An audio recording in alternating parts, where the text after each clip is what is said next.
will start with Britten. Okay, if you, I Okay. don't know if you have any recording ready. I have the same one from last week. Good.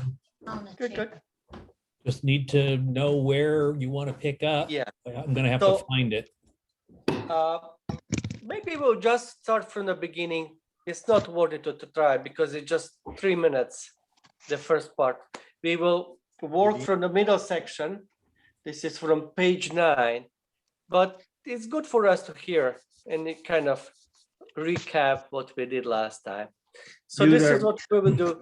We will kind of just remind ourselves of the good times when we practice in person. So we did kind of stretch up exercises. So let's do with our neck all around. Nice and easy. Slow is the key. We should mute ourselves, right? Yeah, that's good. So I will just talk. Good. Okay, so shoulders up. Put them back. Nice circles with shoulders. Turn one way. We are all sitting another way. Good. So I will not hear you, but I will kind of have few exercises for you. First one will be on ooh.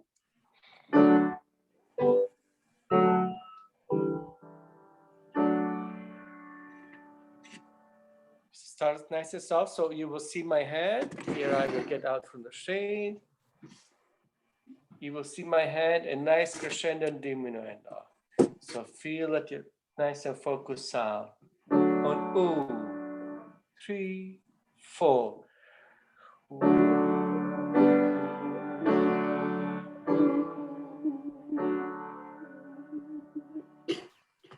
Good cutoff. Wow. On O. O. 3.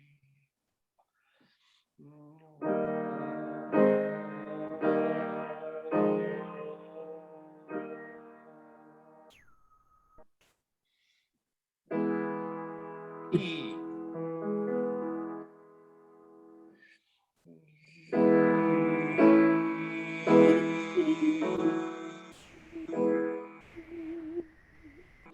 Even when we have vowels like E, what our lips are spread, we will just try to make a circle much as so that sound is focused. On E, E.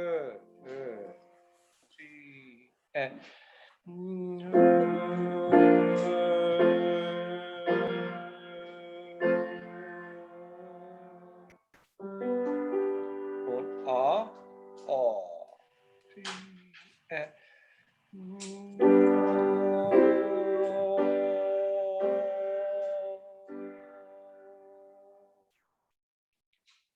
The next one is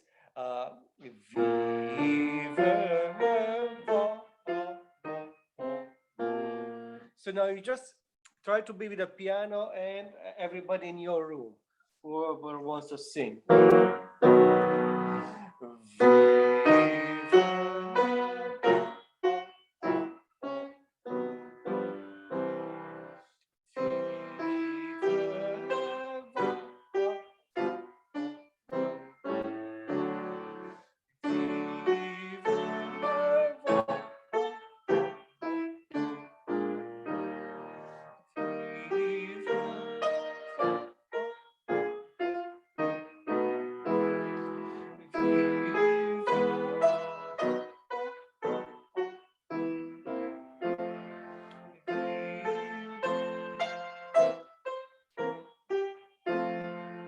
Good. Loosen up. So I will just talk through. This is a festival Te Deum. I don't know if you have copy like this. This is what we'll work on it. We work on it, and we can sing the first section. Just to recap, and funny thing about I have a neighbor who's neuroscience just across, and we were talking about he is experimenting with rats and mice to kind of make research on memory, how the memory works. And we were kind of arguing, not much, but I said in the music, he said that the musicians rely mostly on the finger memory. I told him that I'm a pianist, but then it cannot be only on muscle memory. Whatever we do in any of the arts, it has to be also conscientious. It has to also have the intellectual side. So when we work on learning some technical part, we forming the muscles, but our intellect has to guide and has to lead what we want to achieve. We always have to control by our ears and muscles and repeat something what's good. So the muscles will find a ways singing those fast notes or those intervals and leaps.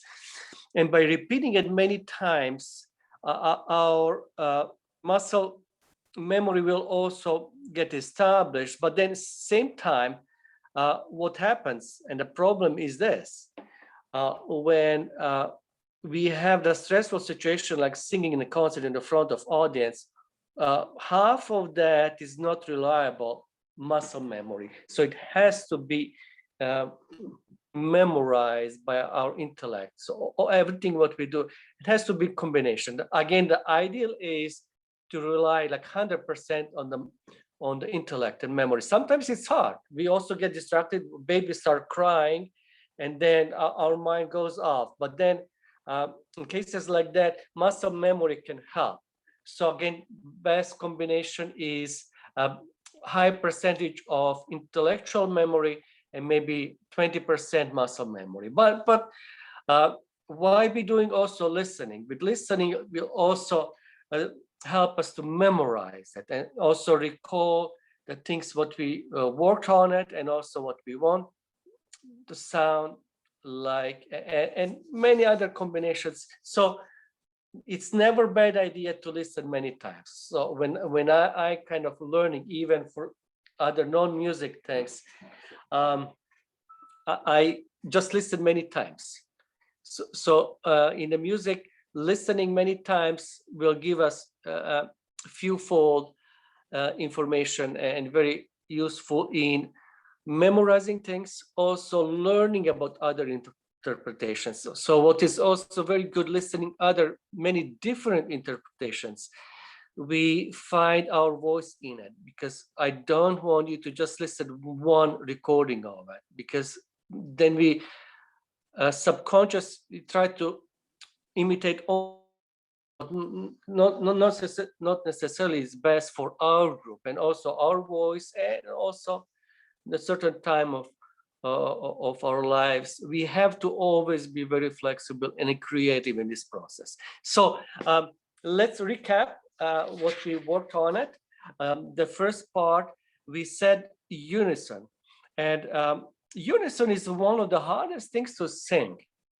You know what happens, and if kind of comes right away in my mind. Dancers on the stage, when we have many, they all have to move at the same time, and also skaters and or synchronized swimming, and it is hard because here, beside doing the same time rhythmically, we have to also control in volume and the color. So that has to be matched. And listen to the recordings when they sing, how the good performance will be consistent always in the loud sections and soft sections. So listen how this recording is handling that. And also another part, what we cannot practice home or in one space and perform in another one. Listen how they also use the acoustical space where they sing. And very often in these recordings, they're recorded on bigger cathedral spaces. And listen how that also plays a role special. And he has these suddenly quieter sections. So listen how that is handled. From page 6, this is the first time we don't sing unison in this first part. So listen about the quality of different parts. So we have soprano starting, and then also listen how the tenors will try to match the character of the sound. And it is not easy because the tenors are totally different character of voice. They're both bright, sopranos and tenors. And then we have also bass and altos. So listen how they also use, and we talked about that. And when we practice, this is what the singers, they always have to work on this hard. This is a register changes. So we have three registers, low, middle, and high. And in this part, sopranos will start the first note. This is on page 6. I'm just kind of drawing attention to a few things. So the first note is in the middle register going to the higher registers.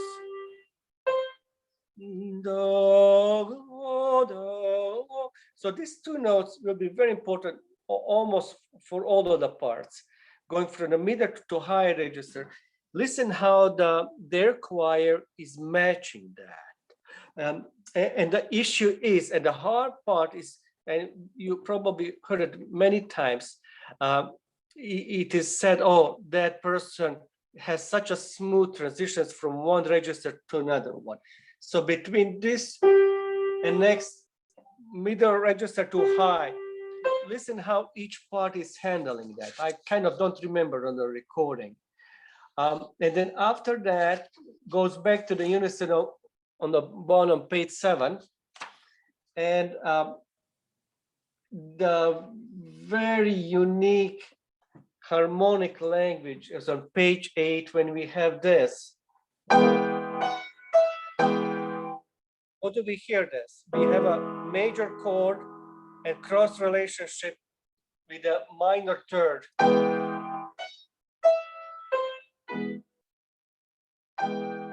But very unique, very, very special place. So try to enjoy.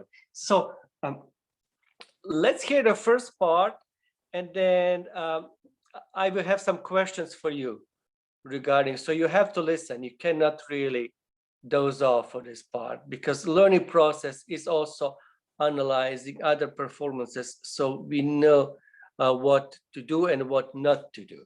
Okay, so go ahead, Scott. Can you remind us? Tell us who the recording, who is on the recording? Scott? It's the 16 directed by Harry Christophers. Okay, great. Now I'm going to remember to mute. Okay, good.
Good. Scott, if you could just mute it for a second. I just get a, excuse me, just get a pencil for me.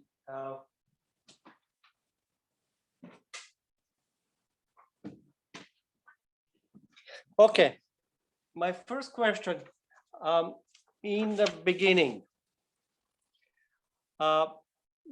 which voices did you hear more?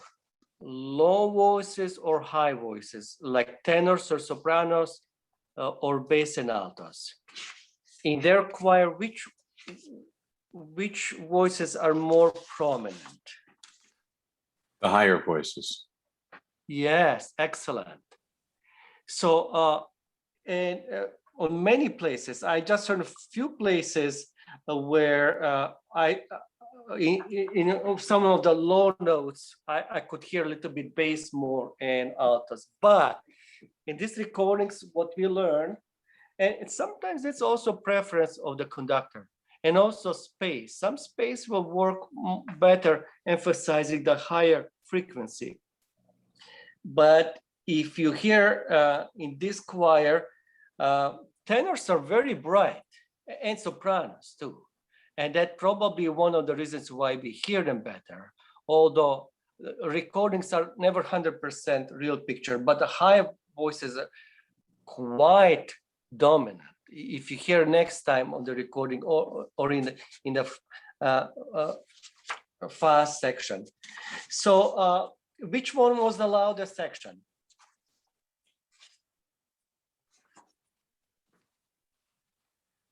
On which page? Give me just a page number. It's page 6. Good. Are you? Do we have? No, that's pianissimo. No, page 7. After that, 7. Okay. Do you have page 5? Yes. Yes. Okay. That Okay. built also. Mhm. So what is I on think that's page? page 5.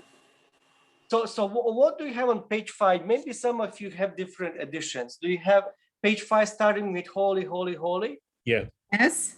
Okay, so there's the loudest section. So that's when we have, so Lord God of Sabbath. So when was the breath on the 4th measure? When did they take a breath? After Lord. So that's why we have, I don't know if some of you mark that. And then also on page 4, we will not practice because we know this almost perfect. Page 4, bottom line, cherubim and seraphim, and then breath.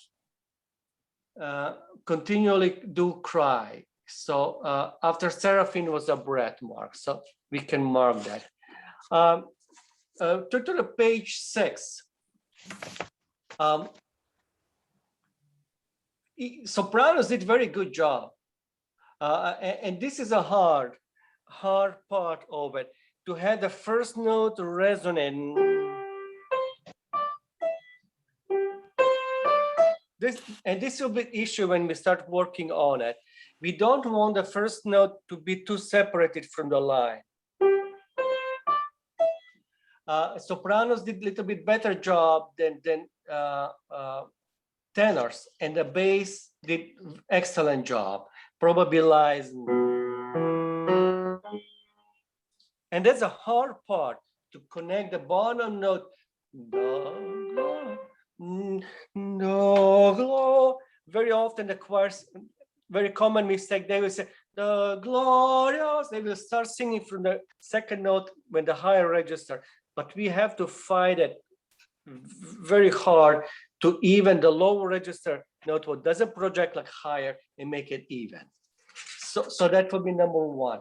And on the end of the soprano phrase, which one was louder, praise or D? Listen.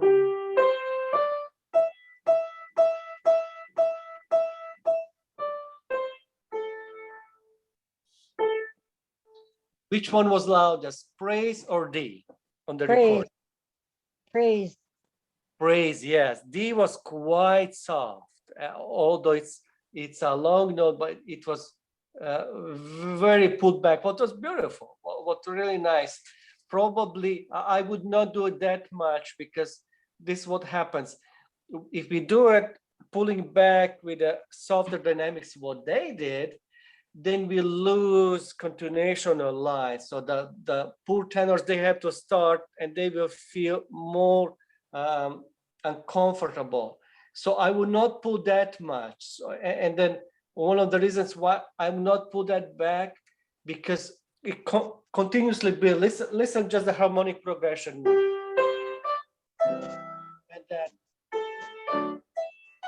And then bass. Like whole tone scale. Good. And did you have any other comments? Did you want to add anything to? It's a beautiful recording. It is. You can learn a lot with them. And they handled also very beautiful unison. I just a little bit miss more altos. So listen to the next section, okay, and more bass. So when we sing, we will add those low frequency. Many composers also, you can tell, like Bach was known that he loved bass, Johann Sebastian Bach, and we know from his registration and orchestration. We know how much he adds the bass just through his instrumental composition. I don't feel that Britten uses bass enough, and maybe that's some tradition. Maybe that's why they wanted this more bright. One of the reasons in the sacred music, because they were mostly boys singing, and they're not that big voices like sopranos. So maybe that's one of the reasons. Good. So we're turning to the page 9. So we talked about this, how it's totally now character changed. We after this flowing heavenly song of angels, we have King come with the fanfares and the trumpets and timpani, and we know that because we have in a bass. It's really indication. Here comes the king.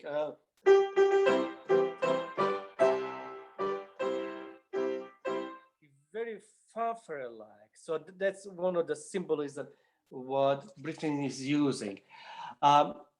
Now we have very interesting rhythm, and it will repeat many times in the theme. We have quick note. So what kind of rhythm is this? Syncopations. And he doesn't want you to make a jazzy, meaning extend. He wants accent on the first one. Did I lose you for a second? Maybe I did. My battery is getting lower. So we have accent, and Britten intentionally doesn't want you to syncopate a lot. So we have.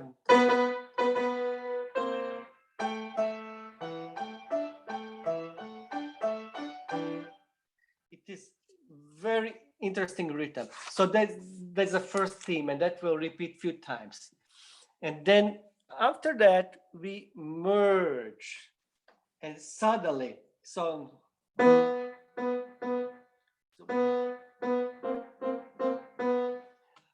this is page 10, last two measures. If you take a look, we suddenly change this majestic character of Here Comes the King to the dance.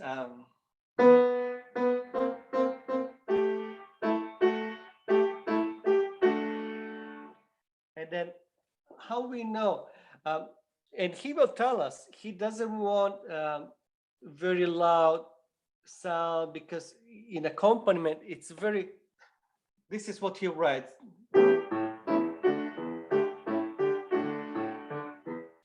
So he combines this. Here comes the king, the fanfare part, but in the softer dynamics, so we don't hear that music same, but subconsciously we feel it's unified, and he unified this next theme using. So this is when the genius of compositions comes through Britten. Britten was very pedantic, and Frank Bridge was a very strict teacher. So he really taught him a lot of these compositional techniques. And as you know, in some of the paintings, we feel it's unified. That's why some of the art in painting and picture is unified, because we have these motives. Sometimes it's light, sometimes blue light will predominate, and then also have some greens and all that. In the compositional technique, we have these motives, and also we have some half motives, what reminds us, and this is exactly in the left hand of the. So we feel the music continues and it's going, and it's not interrupted. What is beautifully connected on page 11, third measure. So what is totally new in this part? We have suddenly solo voice into this, put into this mix. So we have really three things going on. We have this dance.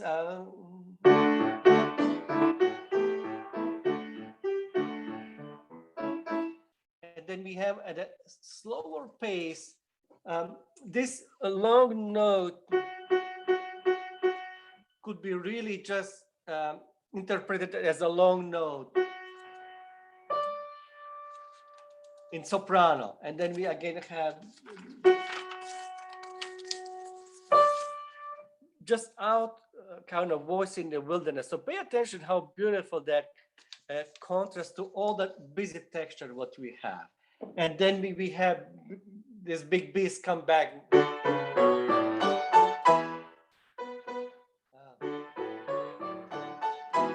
It is very exciting how the organ, very often English organs are very well known for strong reeds but blended reeds. I just had one Episcopal church in Greenwich. They're changing organ because organ was too bright, the reeds and also the higher voicings, and they're changing to the organ what will accommodate more this Anglican repertoire. And this is exactly what will be here. These reeds are loud, but not unblending. They're very blending in the choral sound. And then we again that was back to that theme. We will alternate again the big fanfare, and we go back to the on page 13. What he does, it's called augmentation. Instead of we have the same rhythm but slow down. Long simple question.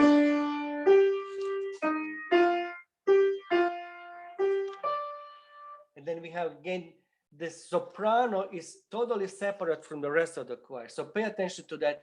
And then we have this merging, going back to that king.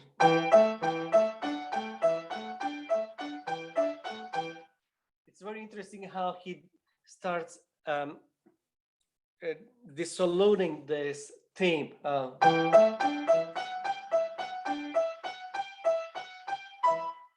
On second measure, going from 4/4 to the 6/8, and then slowly we will merge back to this first character or the first section. So Scott, if you could just hear this part, what we've just talked. So everybody turn to the page 9, and we will just hopefully continue where we stop. And just before Scott turns it on, do you see that little trill in the piano? Actually organ.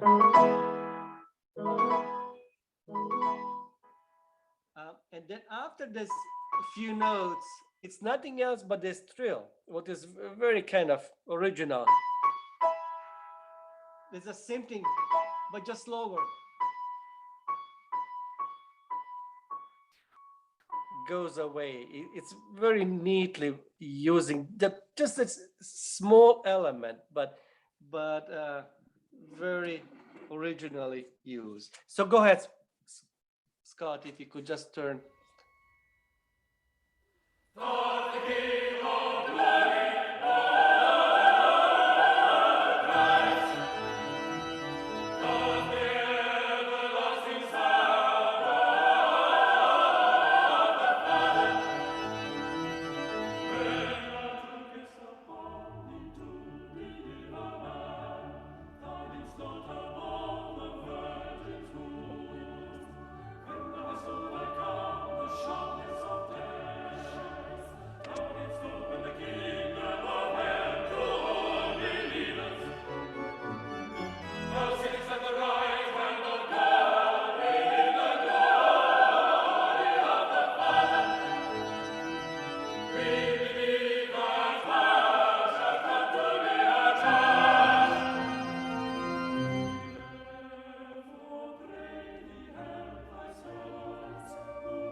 Okay, Scott, if you could just pause it here. So what do you think about altos? Did you listen to the altos? I think one of the things what we miss, more females in alto section. I don't know if there are almost any. I think mostly countertenors are singing the alto part. So that's why we don't hear them. And we will hear them a little bit more again. So that's why it's not fair competition. Male altos to compete against tenors, because tenors will have huge advantage. The counter tenors, they use different muscles. They use smaller muscles in their throat, but the tenors use the whole set of muscles. So there is no way they compete with that power of tenors. So that's why it's really hard. And today, historic performance practice suffers. They don't know what to do with countertenors. It is closer to the ideals what they had at that time, but is it a real answers? So very often it will depend on the pieces, but I don't feel it's working very well here, because sopranos, what section was that? Pay attention. I don't know if you can also maybe hear it again, Scott, back, so we can learn some of the things. From page 13 and 14.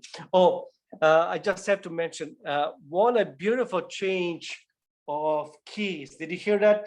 This is page 13, second measure. We have E minor.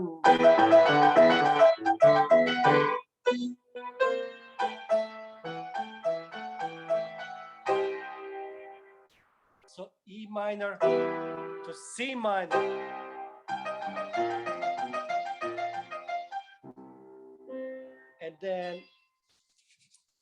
And then we have this. Yeah, I apologize. Somebody's at the door, and I just have to just to see, and I will ask my wife to come.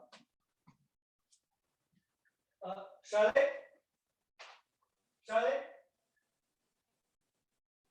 can you please come down? Somebody's by the door.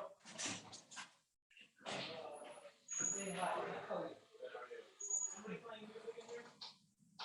I don't hear. No, I have a room. Somebody playing music in your house. Sorry, I'm back. And I'm recording again. Okay. Oh, so if we could hear again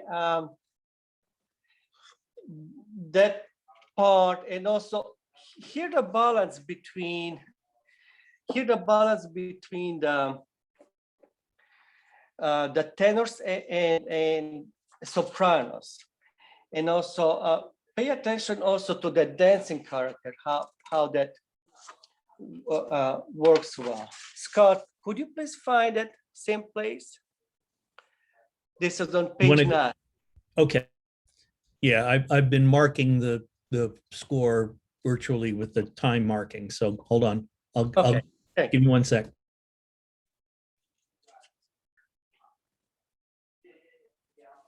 We back to page 9?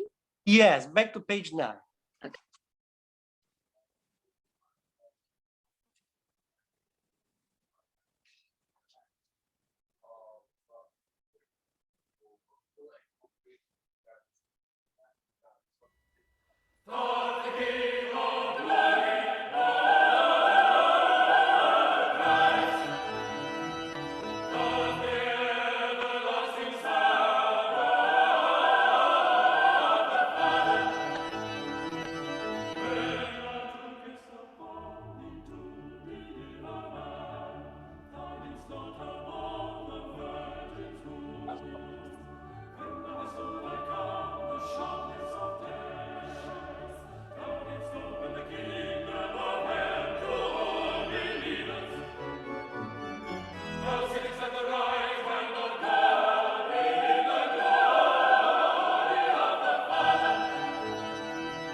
Scott, if you could just pause it here for a second.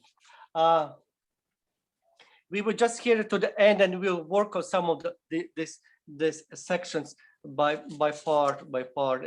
It's incredible work. Just so short. So what do we have? We have a solo after, and then we have this unifying theme. What goes all the way through the solo. So again, we have one element what will unify, and then soprano will sing quite different. This is also new music material what we didn't have before. And then on page 17, what is new in this part? We have this chorale, and the first time we have 4 parts.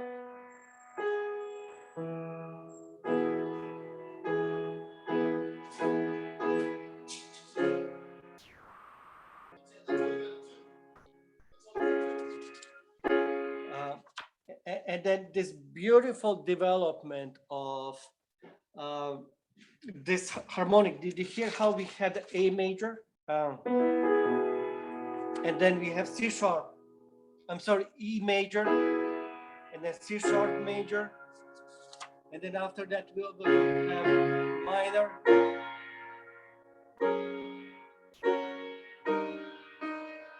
G major. And it goes into this development of harmonic of, it's called median.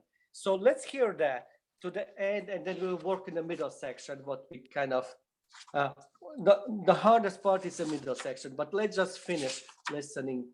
Go ahead, Scott, where we start.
Bass.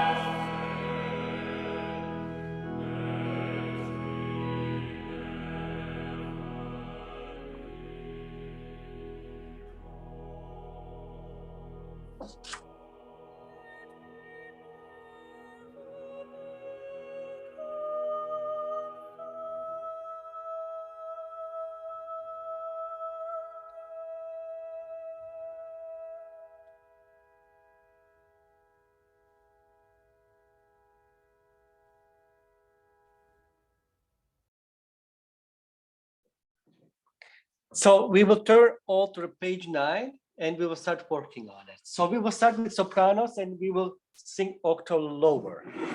I just try to put the sopranos in the piano. And we will do it quite slow. So this is a speed.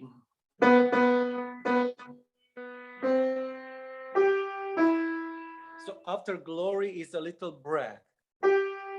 Breath.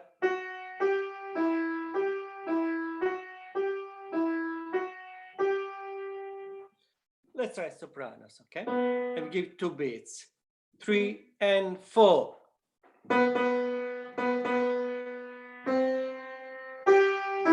Breath.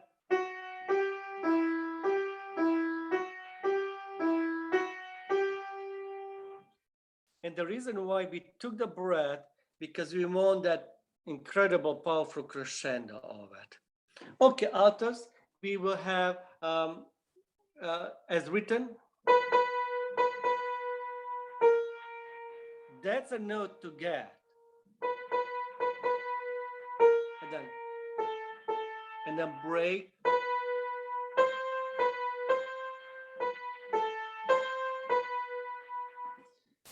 So let's try. This is page 9. Third measure. 3, 4.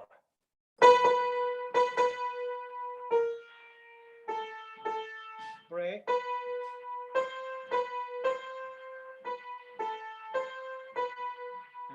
Off.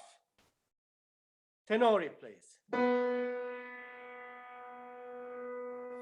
We will do as written. I think we have those high notes. Just don't push it. Don't wake anybody up. 3, 4.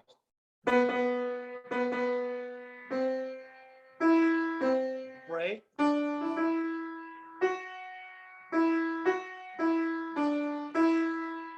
Off. And bass. I will just play bass. The hard part is when we have 2 fourths. That's not singer-like. So let me just play it once bass.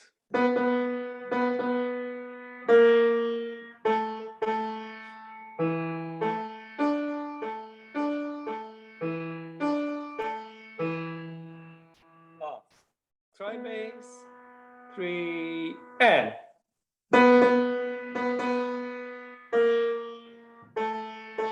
Breath.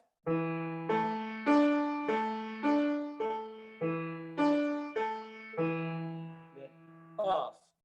Everybody plays. Sopranos, you can sing now octave higher as written. So few things what you need to pay attention. It is written in 4, but the first measure, you need to feel 2 important beats, the first beat and the third. Thou art the King of glory. Everybody. 3 and 4 and.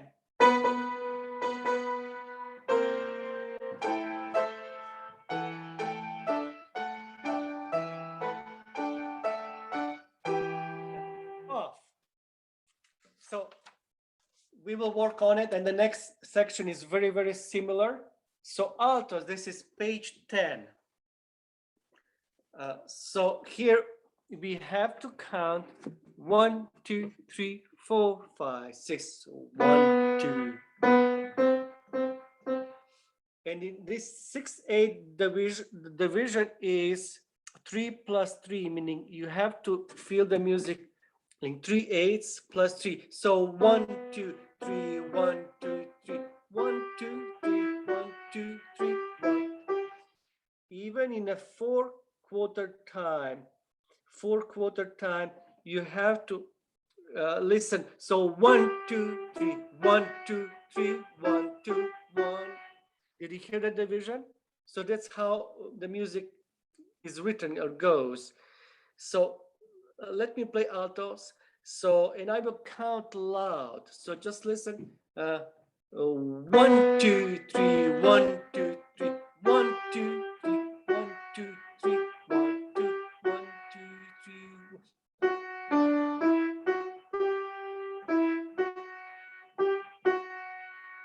So you really, if I would write different accompaniment, and I want you to feel it, listen, I will do that as a waltz now.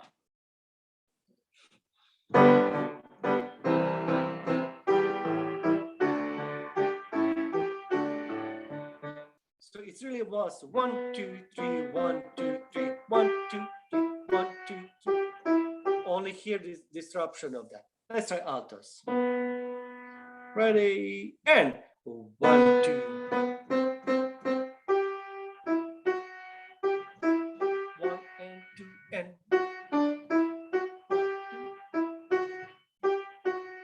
2 and off. Tenors, please. Let me play tenor your line. Same thing. So we would just feel music in divisions of group of 3/8.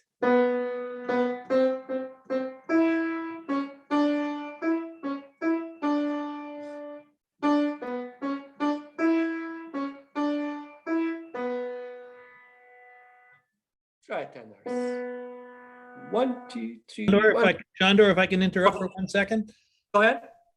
It's written in on the score, and I also heard it very distinctively on the recording that in the third measure, top of page 11, they don't go down to the B, they only go down to a D.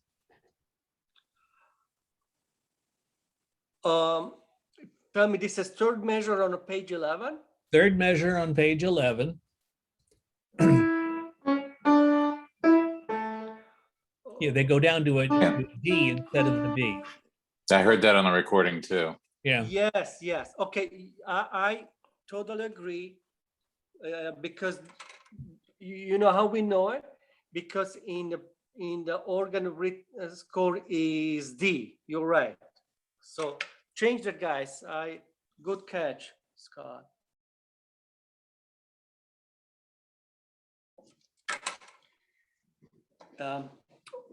Okay, so tenors, please. 1 and go.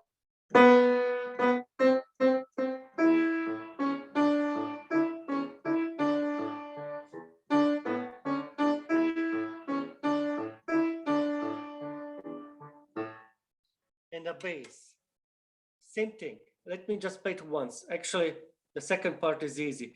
The hard note is get to always that chromatic. Try bass. 1 and go.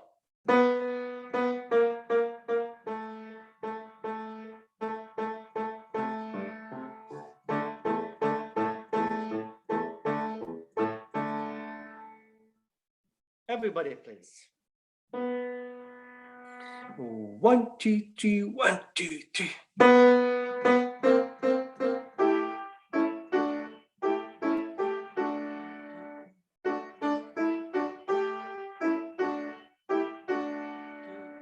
Off.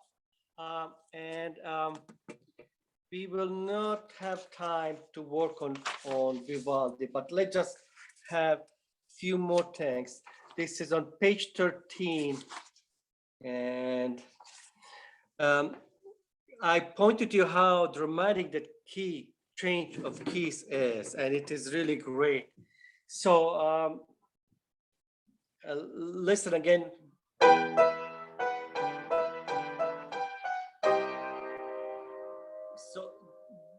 tenors will have to get that in E flat.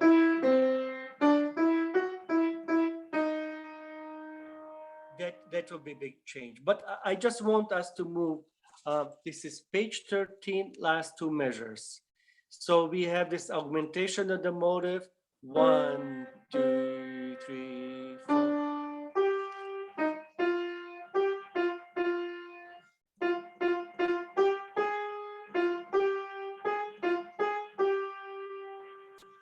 So let's try altos. This is page 13, last two measures. So kind of slow down suddenly. 3 and go. 1, 2, 3.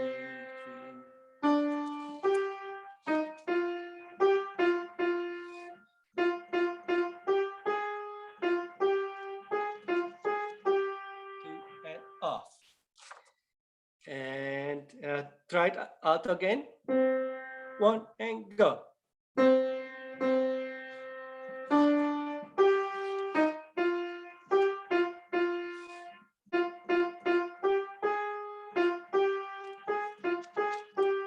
Two and off. Good. And tenori, please. Your best friend, as you Scott had a great catch on that note. The right hand of the organist is playing the chorus part. So this is what you will have to listen. So tenors, please. Page 30, last two measures. 3 and go.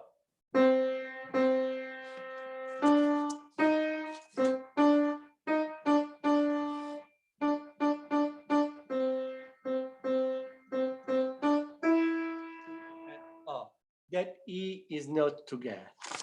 Not to get. Bass, please. Let me just play bass. 1, 2, 3.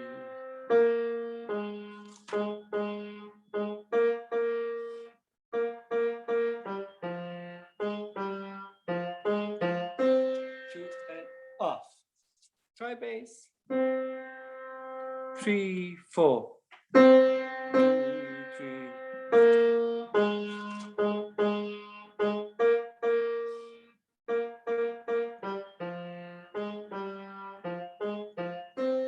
Two, 3. And everybody. 3, 4.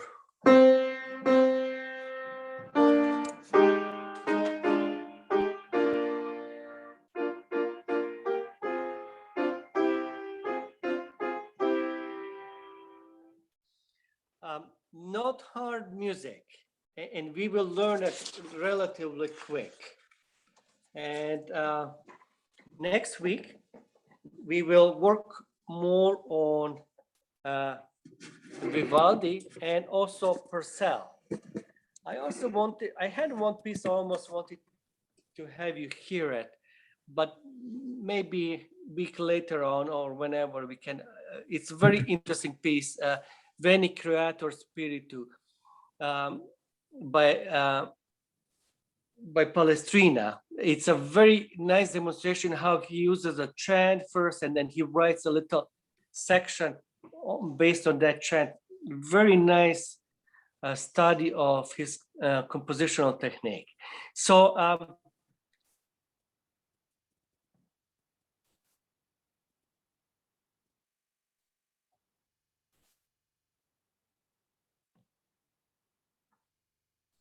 Whoops.